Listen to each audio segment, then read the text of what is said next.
Welcome to the Wish I'd Known Then podcast, where we focus on how authors found success, looking at strategies that have taken them to the top of the bestseller charts, as well as what they've learned from their mistakes. Because being an indie author is more than knowing the latest marketing trend. It's about being innovative and creative and learning from your mistakes. Welcome to the Wish I'd Known Then podcast. I'm Sarah Rosette. And I'm Jamie Albright. And this week on the show, we are answering your questions about launching and other topics. Yeah. A couple other extra things to thrown be in disclosed. Yeah. So how are you this week? I'm good. I'm better. And I'm dealing with being better. You know, being better brings its own mental torment in some ways. So that's something I'm dealing with my therapist. And, but that's good. Last Sunday, what is today? I don't even know.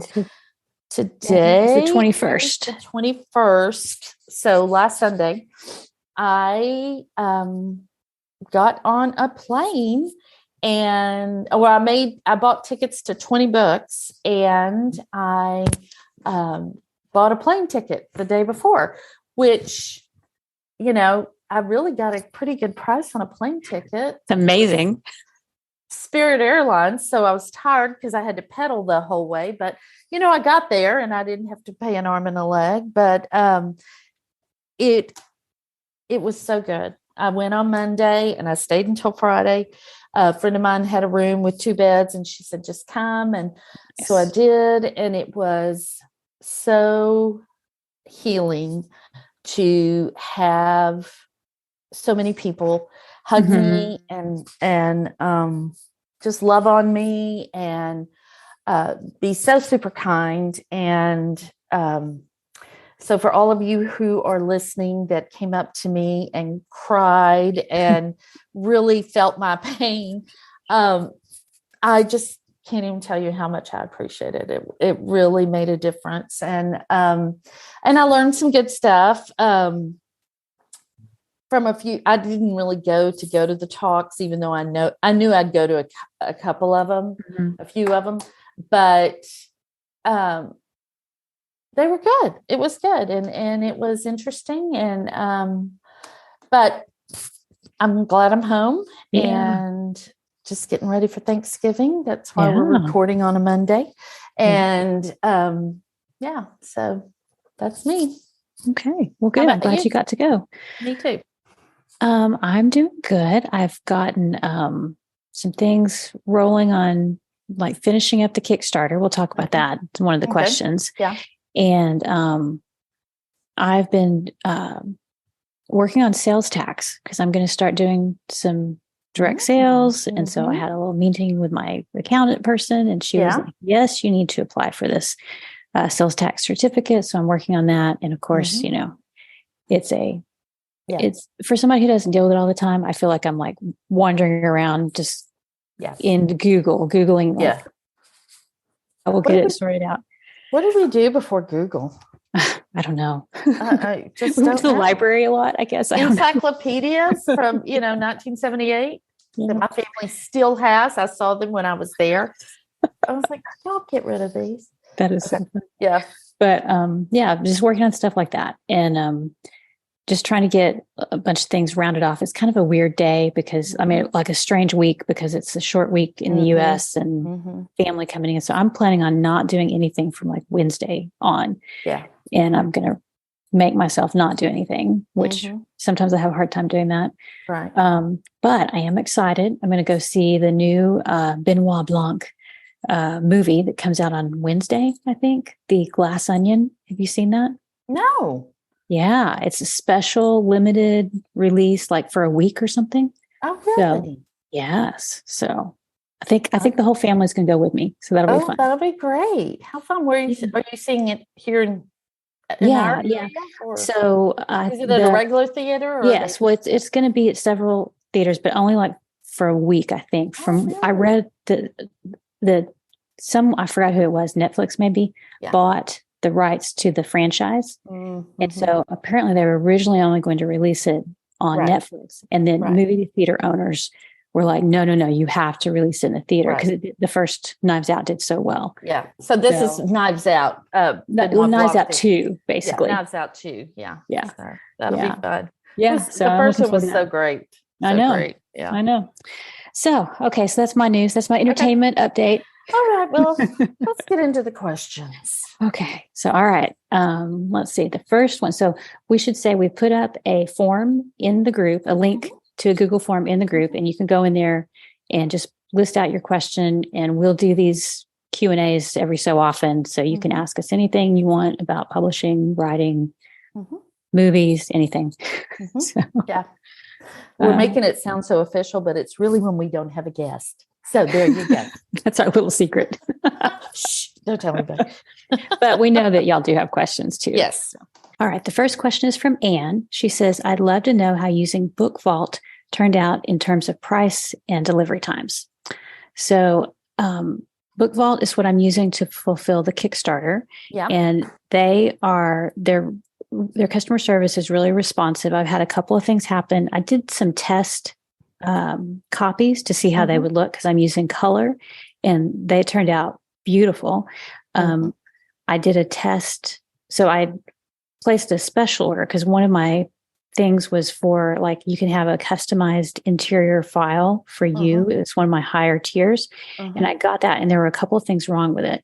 And I emailed them, and they were like, oh, we will redo that for you right away.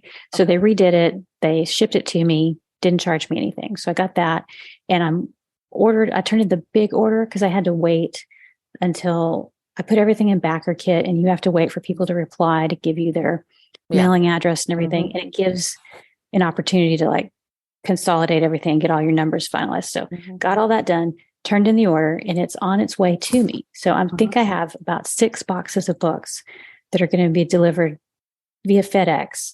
So their shipping, they use a consolidator where, like, it helps them cut down on the price of shipping, since they're in the UK. So far the shipping has been very reasonable. The one for my big order was more expensive, of course, 6 boxes of books, but the quality has been good. And the sample copies I've ordered have been really nice. And they do like a coil spiral binding. And I set that up for my, your planner. Yeah. The planner. So I put that on there, and I just sent it out to my newsletter. Last time I sent it out, I was like, hey, this is a new thing. Cause some people were like, please let me know when it's available. Right. And I kind of got snowed under with all the Kickstarter. So I finally got that all done and set up. And I think I mentioned it a couple of weeks ago when I said I was connecting up all the, like, the Book Vault to the Shopify and my website and PayPal. But I got it all set up, and I had a question. They emailed me right back and took care of my issues. So I've been really happy with them. Okay. I'll let you know when I get my 6 boxes of books. So for let's pretend I don't know anything about Book Vault, which I don't. So are they producing the books?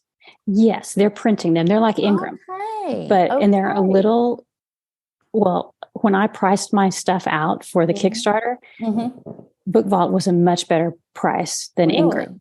Yes. And even with paying the shipping through, because like a big order, I was like, I'm probably going to be shipping it. I don't want to lose track of it. So I'll have it tracked. And so, yeah, it was, you can use them just like Ingram. You can set up your books in there. You can use them to distribute to all the bookstores. Or, like, I'm using them with the Shopify app to do, or with my Shopify store to do drop shipping. So, like, somebody can order from me, the order goes to Book Vault, they print the book and they mail it. And then they just, the customer pays me. Right. Book Vault charges me, I pay them, and then I make my money on the difference. That's it's kind of the wholesale model. Right. But then you don't have to have books at your house. Right. And you don't have to go to the post office and stuff. Right. So, wow, that's pretty cool. Yeah, very cool. So, but for your Kickstarter, the books are coming to your house and you will mail them? Okay. Yes, because I'm going to sign everything and I'm going to repackage, I have like little cool little envelope they're going to go in and everything. So yes, so I'm having them sent here. One, so I can check the books and make sure they all look good. Yeah. And two, so I can sign them. But you could just drop ship everything if you wanted to, or you could, like if you're going to an event somewhere, you could have a box of books mailed somewhere else. You don't have to have them. Oh, that's really cool. I love that. Yeah. And they're very easy to work with. I've been very happy. That's awesome. I'm so happy that we have like an alternative. Yes. Competition is always good. Competition is always good. Well, that's great. Yeah. So the next question is from Eleanor. How do you plan your future releases? What do you need in place before you commit to pre-orders? I know your answer. I need the book. Yeah, me too. I mean, that's my baseline. I have to at least have a draft because I get too nervous. I can't even think if I have a pre-order out there. It just stresses me out. What about you? You definitely want one, right? Right. I definitely want a book, and I don't really plan a release until I know I'm coming into about to have a book. But I think what she's talking about is like if you release on a schedule, that would be my assumption, since that's what most people do. If you release on a schedule, how do you plan for your releases? Right. Do you have an answer to that specific question?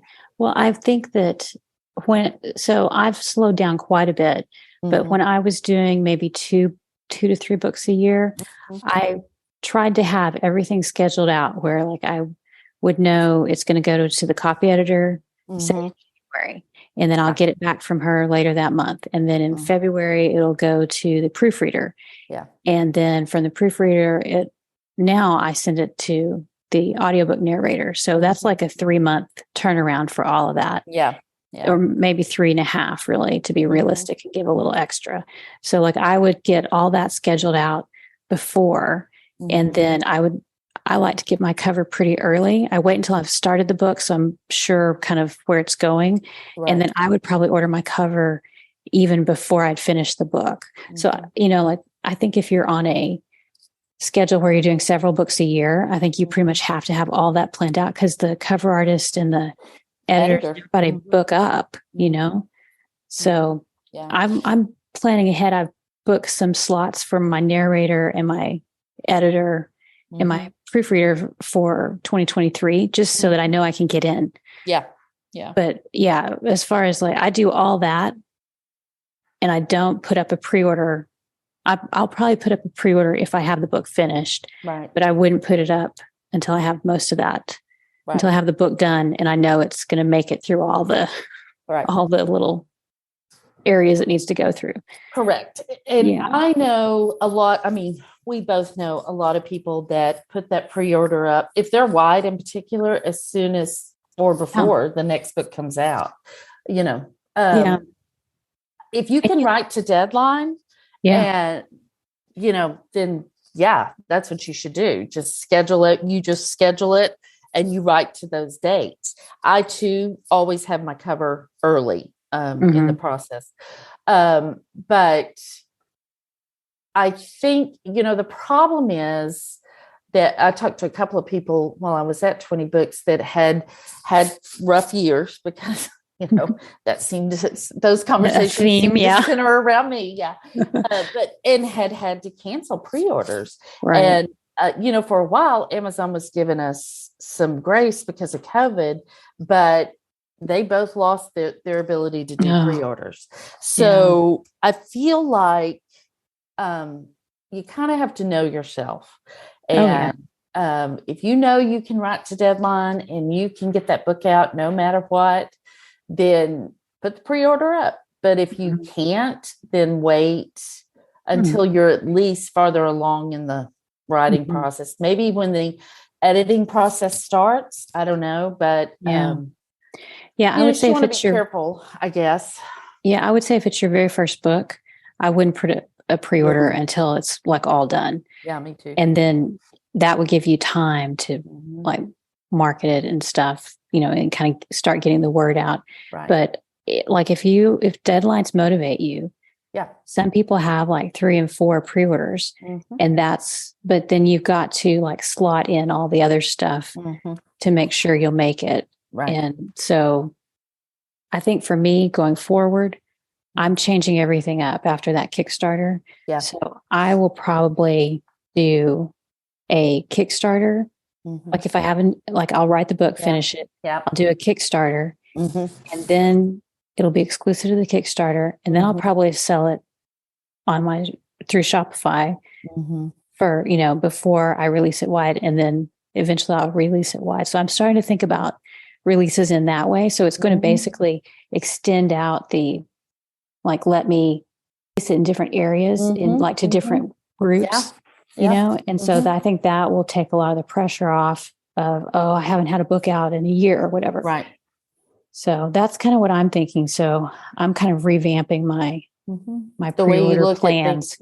Yeah. And then I guess you also have to think about what you're going to do for release. Like if you're having, like for me, if it's a first book, I would probably plan like at least 2 weeks, maybe 4 to like prep it and get it out and, figure out exactly what I'm going to do to get the word out and, contacting different bloggers and reviewers. And so, yeah. So the longest pre-order I've ever had was a month, but so, if that tells you anything, but you've had some awesome launches. I've had great launches. Yeah. But I'm in KU, so it's a little bit different because KU readers don't really pre-order books a whole lot. I say that, and my last a lot. I mean, what I considered a lot of pre-orders, but especially in a pretty short period of time. But if you're wide, then it's different. Things are different. You can do things differently. If you're in KU, that pre-order is really just to get the Amazon algorithm to start matching you with other books in your genre, in my opinion. Right. Yeah. So, I guess it would depend. There's a whole theory about whether or not you should do a pre-order. And a lot of it has to do with kind of the lines seem to fall like if you're in KU, probably not, or not a long one. And if you're out of KU and you're wide, you want to do as long as possible, it seems like. But you kind of have to figure out what works for you and your like mental health as far as if it's going to stress you out or not. Yeah. So absolutely. So, all right. I think are we good on that one? I think we beat that one to death. Yeah. Go ahead. Okay. All right. So Lee asked, or Lee says, I'd be interested in hearing from an author who set up a Shopify store, best practices and tips on how to successfully sell directly to readers. And we've had Morgana Best on, and she's also on the Creative Penn. So I'll link to both of those episodes in the show notes. And then Katie Cross was also on the Creative Penn, and she talked about selling books specifically on Shopify as well. So those are some good episodes. I don't know that we really delved into that, and that's a good thing. We'll kind of keep on our radar, see if we can get somebody on to just talk about direct sales through Shopify. Right. But you set one up. Yeah.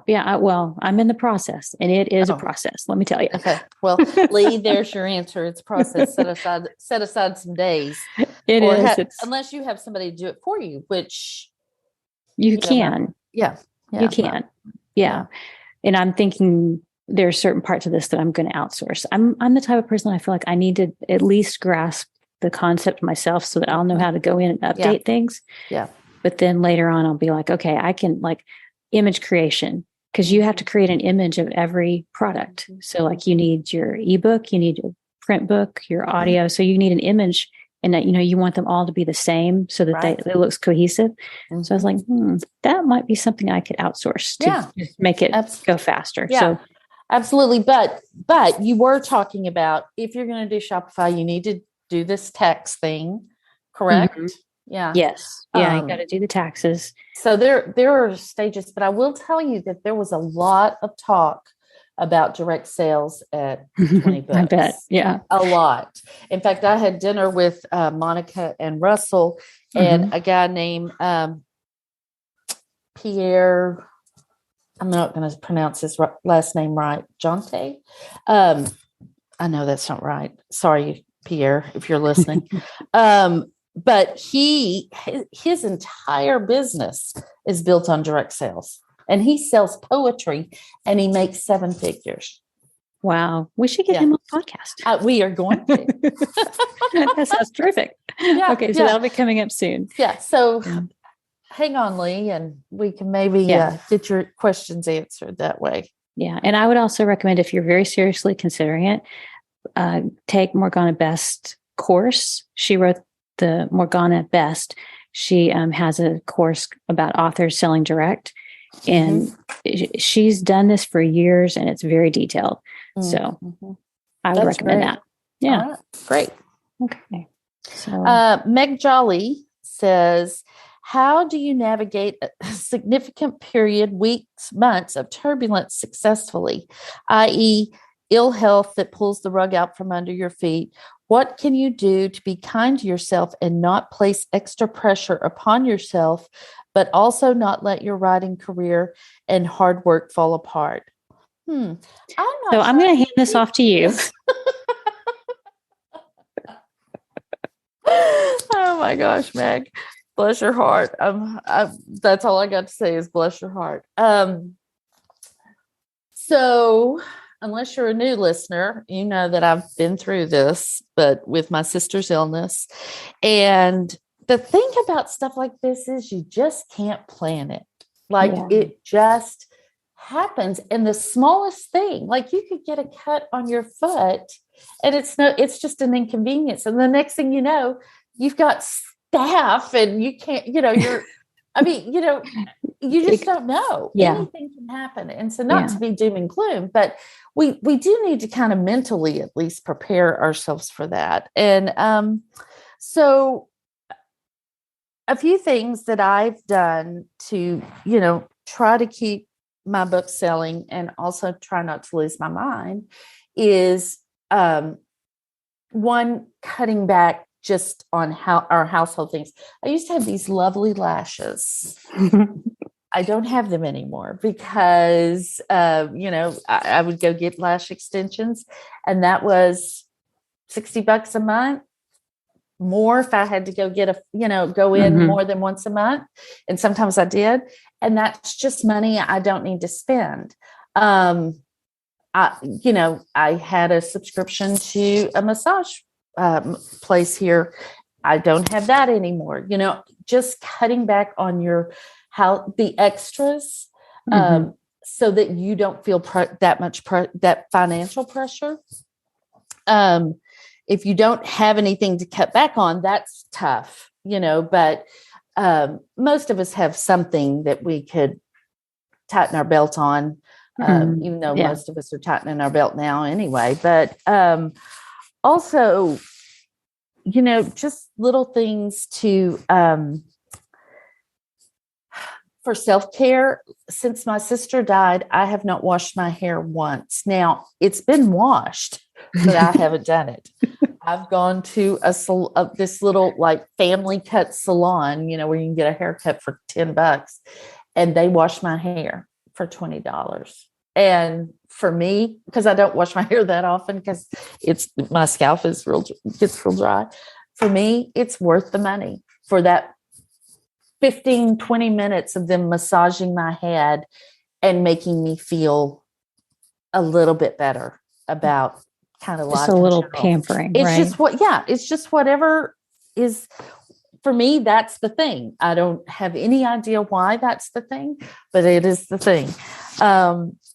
And just kind of figure out what it is that would make you feel better. Maybe it's just going and sitting in a coffee shop with a book for 30 minutes or an hour and not having anybody talk to you.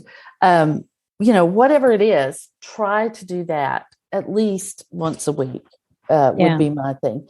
When you're in the middle of it, it's real hard because I wasn't doing that when we were in the middle of it, but I had to just kind of put things in perspective. For me, it was easier because it was my sister dying. And I could say really nothing matters but this. And that was the truth, when you're sick, it's hard because you kind of feel like, surely there's something I can do, and that's a lot of pressure on you. So it sort of depends on what it is that's derailed you, but also just realizing that this is not, it's not a sprint, it's a marathon. I know everybody says it, it's so oversaid and overdone, but it is the truth. And I know it's hard to lose sight of that, because in this industry, there's so many people saying you gotta keep your place. You gotta, you gotta hustle, you gotta hustle. You gotta that mentality. Yeah. And it just is not possible for everyone. Yeah. Another thing I would say is keep the connection with your readers. I have just been so fortunate to have amazing readers. And I did have to tell them that in May that I could not send out a newsletter. I think I mentioned that last week. Just for a while, I just needed to focus, on my sister. And they were so understanding and appreciative. And then when I sent the email last week about, that she had died and everything, I had such amazing responses. And my newsletter list and my group all have said, take your time. Don't rush. We will be here when you come back. And I believe that. I believe that, my core readers will be there. And here's the thing, Meg, and anyone else, we were looking for readers when we found the ones we had. So we can find more readers. So you're not going to lose anything. I mean, you may lose some status, as I did. You may lose some rank, as I did, but you still have the capacity. If you built it once, you can build it again. And that really is where I'm at right now. Because there is not a word in my head at the moment. And so I have to believe that if I built it once, I can build it again. And when you come back, you're going to have all that knowledge of doing it before, and then you can apply that and you'll be like, oh, well, that whatever step I did didn't help me at all, or that doesn't really apply now. So you'll be able to figure things out with that extra knowledge that you have. Yeah. So, I hope that helps. I mean, don't get me wrong. There were days in the middle of my sister's illness that I was like, oh, crap. Like, what is happening? How am I going to live on what I'm making? But we figured it out. And, because it's real, you can't just ignore it. But we're fortunate that we can, all of it. We writers, I mean, we have resources. Like, we can run an ad, or we can do a newsletter swap, or we can do, reach out to your friends. They know what's going on with you, and just say, hey, would you put my book in your newsletter? And I'll, if you're running, I'll return the favor. I'll return the favor in the future. In the future, or can run a sale. I mean, you can run a sale, you can do free days, and that will generate some income. And that doesn't take a lot of energy. I did that in the middle of this, and set up just 2 or 3 paid newsletters. And it was enough to really get me to where I needed to be that month for, how much income I needed to make. And which is going to be different for all of us. And, that I can't speak to your situation, but I can tell you that if we built it once, we can build it again. Yeah. The only thing that I like, this question for me makes me think about like the times in the past that we've moved and things just become, I can't do much during that time because you're unpacking boxes or searching for a house or whatever. So like during those times, and this won't apply to like, if somebody has like a chronic illness, I know that it's not going to just clear up, but for some things it's just for a season, and it's like, okay, if I can just get through this season, I will be able to get back. So like, for me, that always helped me to think, well, I have to do this now. I'm going to take a break and do this, or I'm going to take a break and like recover from COVID or whatever, because you just can't expect yourself. So it's like, you have to mentally say, it's okay if I don't do as much because I can't right now. And that's okay. You have to kind of mentally do that. And like for me, like with all these plans and talking about the future, like we were just talking about launches and stuff, all of that, especially since COVID, in my mind, it's like, this is my plan and hopefully it happens. It's like, hopefully it happens. And I'm going to do, I'm going to do my best to make sure I meet all the deadlines. I've never missed a deadline, but, but like in my mind, I'm like, those are not set in stone. If something happens, I can email and people will work with me. It will be fine. And, it's like, we just have to give ourselves the time that we need. And as far as like sales and things, if you could just do maybe one sale or what I've found is like, if you have a perma-free, you can just set it up to go in, once hit one, of the smaller newsletters and just kind of rotate through those. Or if you're with Drafted Digital, you can get on their list and they will email you like, hey, Apple is promoting blah, blah, blah this coming month. Do you want to put any books in? And that's a super easy way to just like submit your book. And then if they promote it, then great. And if they don't choose it, you haven't really lost anything, but maybe like 5 minutes of time. So just stuff like that, that's like super easy and not real time consuming or like mentally taxing. Right. Would be what I would suggest. Right. Yeah. I think those are all really good ideas. And, and if you do have a chronic illness, you have to, there's nothing more important than your health. And you don't want to do stuff now that your body is going to pay for months to come. If you can pace yourself, because it's about putting that one foot in front of the other. Ultimately, that is what it is about. Also, if you have a backlist, utilize that backlist. You can do that. And it won't, it shouldn't cost you anything but a little bit of time if you can do that. Yeah. Yeah. Okay. All right. Well, that was a good thorough answer. Yeah, we thoroughly discussed that. Okay. Okay. So anyway, so if anybody's going through that, and Meg, we hope that you're doing good. Yeah. If anybody's going through that, reach out to me if you need to, because I understand. All right. So Janice asks, is there an after book launch set of things you do to wrap up a launch? Is there a schedule you use for promoting your books 3 or 6 months out? And do you have any promotion tips for selling books over the winter holidays?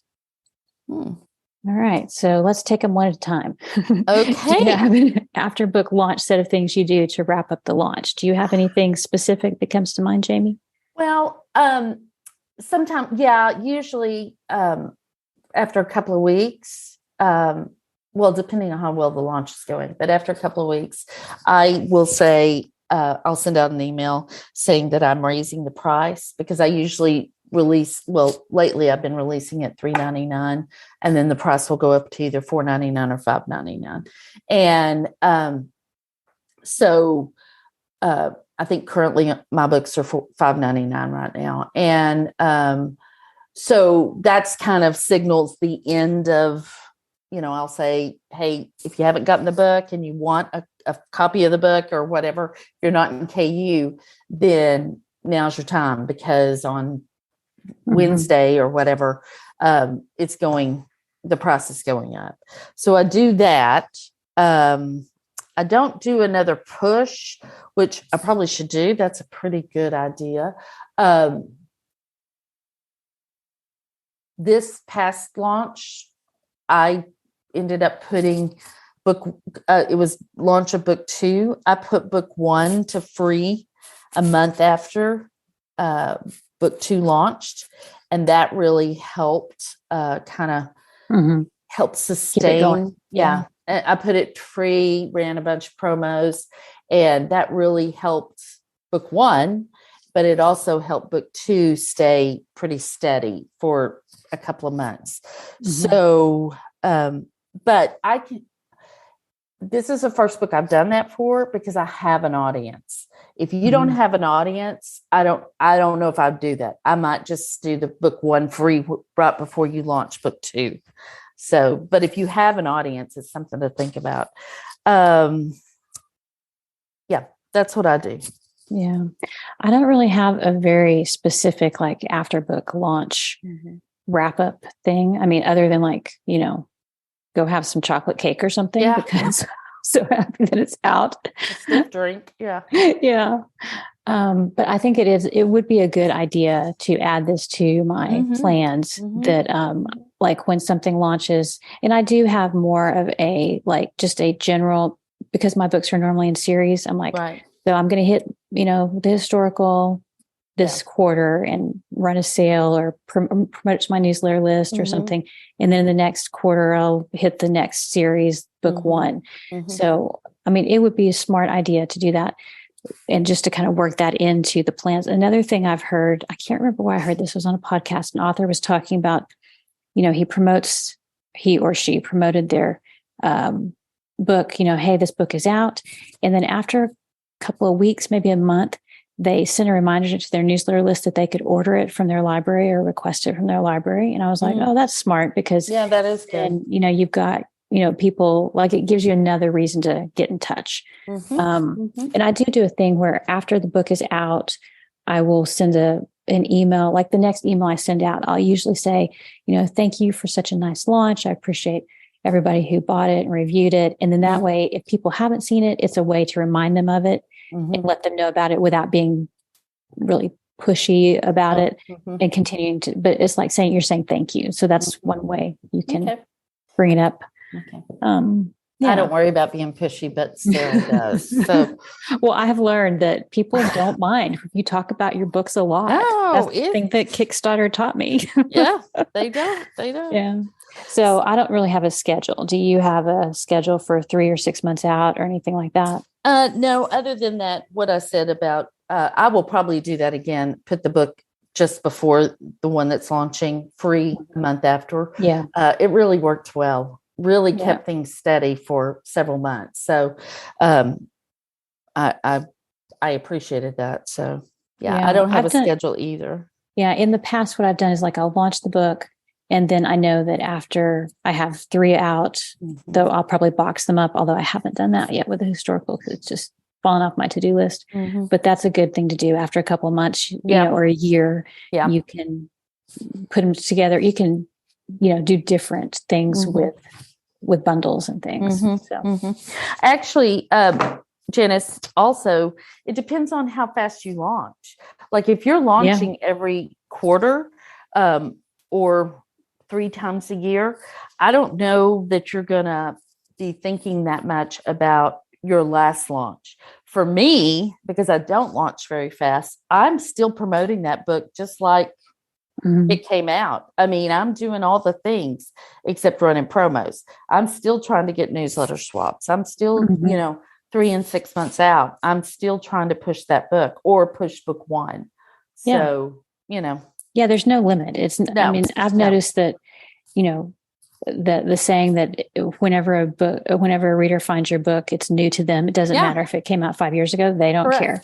They don't care. Yeah. All right. Well, what about winter holiday promotion tips? I have, was it last year? I guess it was last year. I put all of my books for 99 cents on Christmas Day. Ooh, okay. All of it, and just one day. And I sent out a newsletter the day before. I think I sent out a newsletter on Christmas Eve day. Just so people would know tomorrow my book is 99 cents. And that worked real well. And I felt like, that was a little... Gives you a little boost. And something I could do for them if they want, if they had read it in KU and wanted to have it, they could get it for 99 cents. Yeah. So we had an episode we did in 2020 in November called Is It Too Late to Plan for Holiday Promotions? So I'll put a link to that episode 43 in the show notes because we could create like a special holiday bundle, and yes, you could. Absolutely. Or you could, do a kind of a book funnel promotion. You could put something together pretty quickly and do that. You could do a holiday giveaway, like raffle copter thing. You could do that. And actually, y'all, I just looked back on It wasn't 99 cents. They were all free for one day. So because I'm in KU, and if they got them, then, Yeah. But yeah, I'm sorry, but they were free. They weren't 99 cents. So yeah. Well, that's good.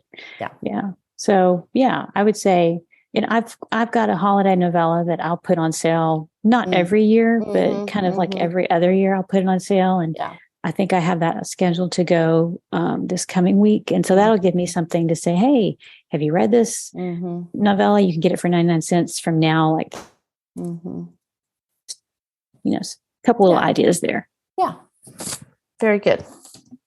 All right. Last question. This is a craft question from Susan for newer authors. What do you do when your characters want to change the book's genre on you? Should you stay or should you go? What key questions should you ask yourself in making the decision? I've just been through this and came to an answer for myself, but it took a while. Others may have a similar dilemma. Okay, so I don't think I'm ever going to be drawn to writing anything besides mystery. So, So I'm pretty much but like I did have the idea for the historical and I went with that. Yeah. So, but you weren't in the middle of the book. No. Have you ever had this happen? No, but I know people do. And especially if it's your first book, you're kind of just feeling your way through. So I would say if it's your first book and you're just feeling your way through and you decide to change genres, then, and you really like the genre you want to change to, and you know about it, and you know the reader expectations for that genre, then go for it. If you don't know the reader expectations for that genre you're wanting to switch to, then learn them, then go for it. But do not just switch and put a murder in if it's a romance and call it romantic suspense, if you don't have all the elements of a romantic suspense book already built into that book, or you can't go back and build them in. That would be my suggestion. If you are not on book one and you're writing in a series and you come upon this dilemma, wrangle your characters and don't do it. In my opinion, that's just me. I mean, if you hate money, then go ahead and do it. But if you, no, I'm kidding. But, we have had a guest say that before. Well, I mean, I've heard a lot of people say it. But because here's the deal. Your reader, I heard Melanie Harlow talk at 20 Books, and it's such a good talk. And I want to get her on the podcast, but she basically says that she figured out what it was her readers wanted and what readers in the genre she writes in want. And then she gave them that over and over and over again. And so I know we get bored, and it's fine. If you want to do something different, you can, but you are taking a chance of alienating current readers and not ingratiating yourself to new readers if you haven't done the things you're supposed to do for that genre. Right. So you just want to make sure you've done your homework. But you also, I do believe you should write the book you want to read. But then once you've done that, stay in that lane but it kind of depends on your personality too. But for me, that is, I wrote the book I wanted to read, and that's where I've stayed. Yeah. Well, go ahead. Okay. So, so my question would be, are you being drawn to a genre where a series is expected? Because if you write one book in, say, a cozy mystery, are you going to want to write more books in that series? Or can it be a standalone where you could just do a standalone and then continue it or not? Do you know what I mean? Because are you drawn to this because it's different from what you're normally doing and it sounds fun and exciting?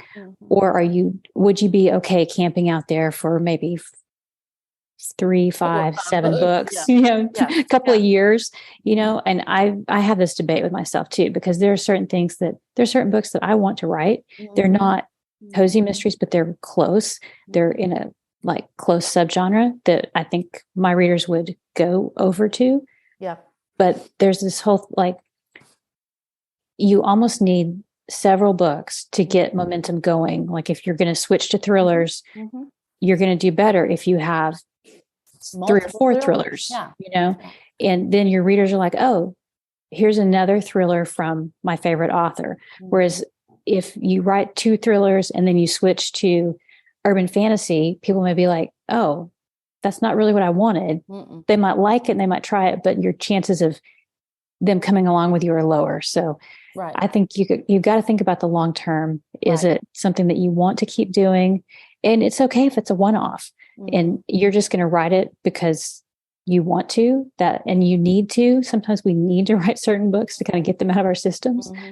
But there was a podcast that came out today with the Creative Penn, was all about long-term thinking and just some really good things in there. They talked about, I'll put a link in the notes. It was about, the guest was talking about how certain companies allow their employees to take 15 or 20% of their time to work on a project that's completely unrelated to their normal task.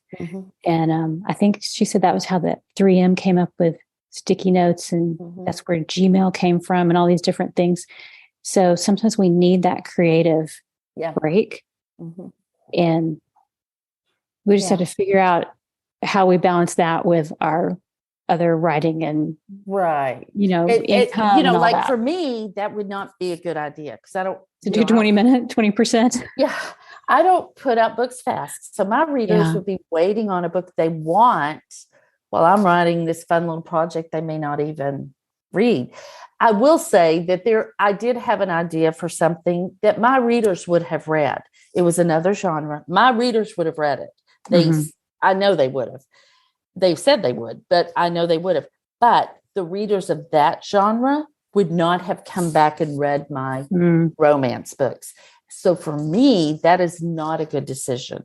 But that's just me. I mean, for everything Sarah and I say, there's somebody that could contradict that and have had good experience with it. But for most authors, I would say finding your lane and staying in it is the thing. Also, sometimes we want to change things. I'm guilty of this, but sometimes we want to change things like genre because what we were writing was too hard. Not that it was we're not capable of doing it, but it was hard to figure out the plot. It was hard to figure out how to make everything work. So switching would make everything easier. And we just have to be honest with ourselves about that. There's no right or wrong answer there, but sometimes you need to stay in something and figure it out. Sometimes you don't. So and if you're a high learner like I am, it's like, oh, okay, I've figured out how to do this genre. Kind of, I've taken it apart and I can, figure it out now. Now I want to know about this other genre. I'm guilty of that too. It's like, oh, let me go over here and see how this thing works. The new shiny is always very intriguing. And if you have multiple books out that are all the same and you do have readers, I think you got to be careful because, your brand is your promise that you're making to the reader. And if you put that brand on something different, then I'm not sure that that's not breaking your promise. I'm not saying it is. I'm just saying probably you shouldn't have the same expectations. For something new. Maybe that's I don't know. I mean, I probably would not do it. That would be me. But if it was my first book, I wouldn't worry about it. That should be fine. Can you do a novella, a short story? Yeah, that's what I was going to say too. Yeah. Can you just write something shorter and get that out of your system? Yeah. And then if it won't go away and you have more ideas then maybe you need to expand on that and leave the other behind. But this is one that there's no right. I mean, everything, there's no right answer to any of these questions. And it's all up to you and your personality and your situation. So I do think for most people, if you want a long-term career in publishing, then sticking with the genre and moving around within that genre, might be okay. Like, if you write contemporary romance, you might write a rom-com, or you might write something else. I don't know. But I'm just, if you've already written it's stuff just and you sold it, I don't know. Yeah, it's a easier path to take. And like we had Karen a question on, and she talked about how she writes kind of all kinds of different books. So yeah, she you does. can definitely be successful doing, a variety of things, but the path seems a little less rocky if you do one genre consistently. That And seems to be a little bit easier. Yeah. So, but you can certainly move around and do different things. This is a good question for the group. I think we should put this question in the group. Yeah, I think that's a great idea.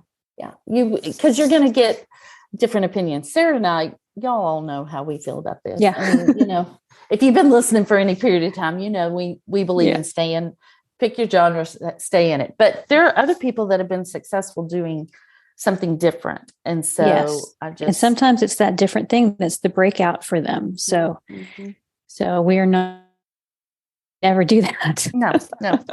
So we'll put that in the show notes. These are good questions. Yes. Thank you all for providing such great questions. Lots of good discussion. So that was our last one. Yeah. I think it's great. Yeah. So we appreciate you guys listening. We love you. And we're so glad you like the podcast. After being around people, it just does our heart good to know that people are listening and they're enjoying the podcast. So you can find all the show notes and everything at Wish I'd Known Then podcast. No, that's not right. No, you're good. You're good. Was that right? Yes. Okay. Wish I'd known. Just leave this in. Oh my gosh. So yeah, that's where you can find us. And thank you to Alexa Larberg for editing and producing the show, and to Adriel Wiggins for doing all our admin, keeping us in line. And we'll see you next week. Okay, sounds good. Bye, everybody. Bye. Thanks for listening to the Wish I'd Known Then podcast. We hope this episode inspired you, empowered you, and made you laugh a little bit too. If you loved it, tell your friends about it. And if you feel so inclined, leave us a review. We look forward to being with you again next week.